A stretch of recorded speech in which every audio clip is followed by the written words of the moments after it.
राजा कहता है मेरे लिए भी चिड़िया खरीद कर ला। देखिए संगत का प्रभाव। चिड़िया खरीदने के लिए मंत्री जाता है और वापस लौट आता है, चिड़िया नहीं खरीदता है। राजा ने पूछा क्या बात, क्यों नहीं खरीद कर लाए? बोले तोता बिक रहा है, एक तोता 5 रुपये का है, दूसरा 5000 का है। वो दोनों तोता सगे भाई है।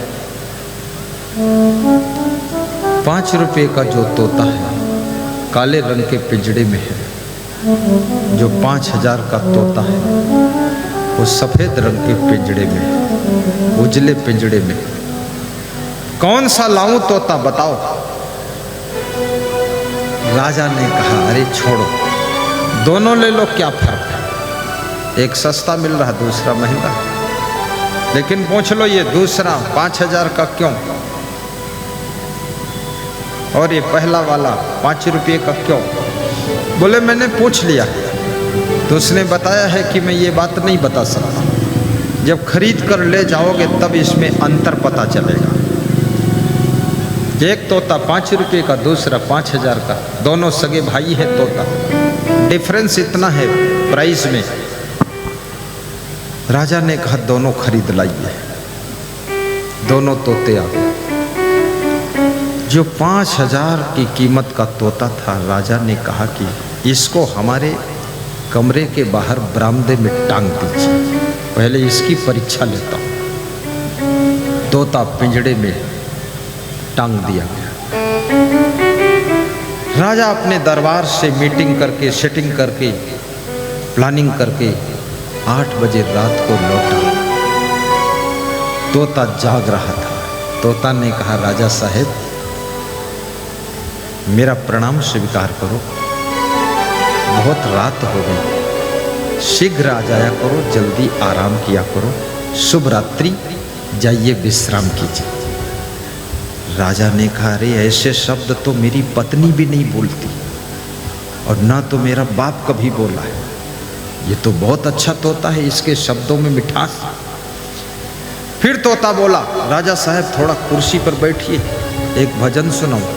तोता ने मीठा मीठा भजन सुनाया। फिर तोता ने कहा अब जाओ आराम करो। सवेरे 5 बजे तोता उठकर पिंजड़े में बैठा था, राजा के गेट की तरफ देख रहा था, राजा साहब कब निकलेंगे। वफादार तोता है। जब राजा साहब गेट से बाहर आए, कमरे से निकले, तोता ने कहा राजा साहब प्रातः काल की नमस्कार स्वीकार करो, आपका आज का दिन शुभ हो और थोड़ा भगवान का नाम जप लो, श्री राम जय राम साहिब बंदगी बोल लो, जाओ अब दिनचर्या करो अपनी। नमस्कार। राजा खुश हुआ कि ये तोता तो बहुत प्यारा है, ये 5000 में भी सस्ता है, बहुत बहुत धन्यवाद। दूसरी जब शाम आई, राजा ने कहा इस तोते को दूर टांग दीजिए पिंजड़ा। आज हमारे विश्राम कक्ष के गेट के पास में बरामदे में वो 5 रुपये वाला तोता जो काले रंग के पिंजड़े में है उसको टंगवा दिया गया। राजा रात में 8 बजे जब लौट कर आया, दरबार से खाली हुआ, देखा कि वो तोता सो रहा है, खुर्राटे मार रहा है, गहरी नींद में है। अब राजा को तो मीठे शब्द सुनने की आदत बन गई, अब ये सो रहा है। तो राजा पड़ोस से निकला तो पिंजड़े में अंगुली मारा कि उठो। तो तोता उठा, उसने लाल पीली आंखें बनाई और गुर्राया और राजा को 10-20 गाली दिया कि नालायक कहीं का, मूर्ख, डिस्टर्ब करता है, सोने नहीं देता है, इतना ज्ञान नहीं तेरे को। राजा को बड़ी भद्दी गालियां दिया। राजा का मन दुखी हो गया। राजा को कोई कभी गाली नहीं दिया था। जो रोज गाली सुनते हैं उनको गाली से चोट नहीं लगती है, और जो कभी गाली नहीं सुने हैं तो छोटी सी गाली भी उनको घायल कर देती है, छोटी सी गाली उनको घायल कर देती है।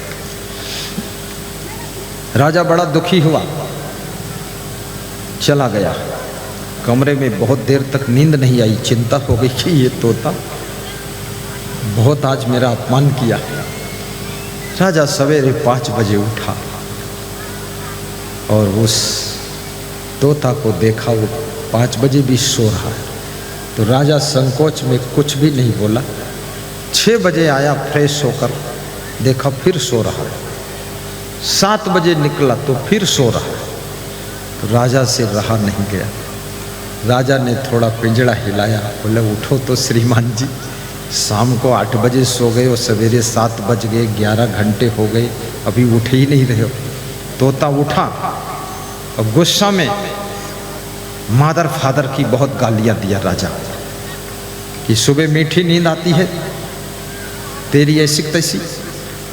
राजा बहुत दुखी हुआ, उसने कहा अरे मंत्री, सिपाही को बुलाओ, जरा बुलाओ जल्दी।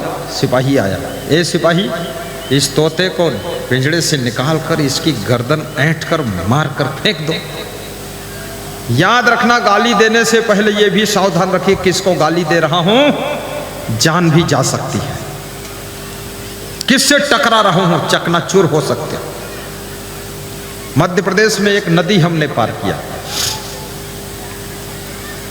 तो उस नदी में पार होने के लिए कछुआ पुल था। तो हमने कहा ये कछुआ पुल है? बोले हाँ, इससे पहले और अच्छा था। तो हमने कहा क्या हुआ? बोले एक आदमी कार से निकला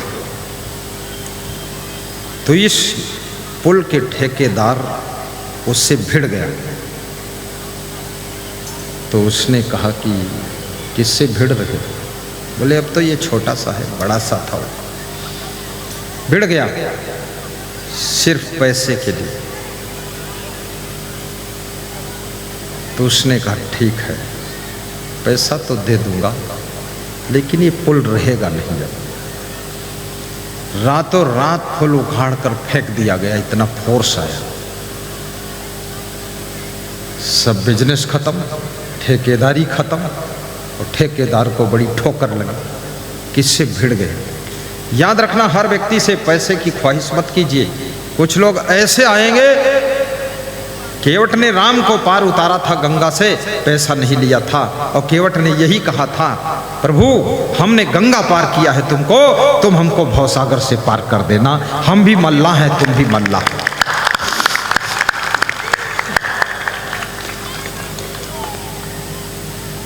सबसे टकराना नहीं चाहिए, ये ध्यान रखना।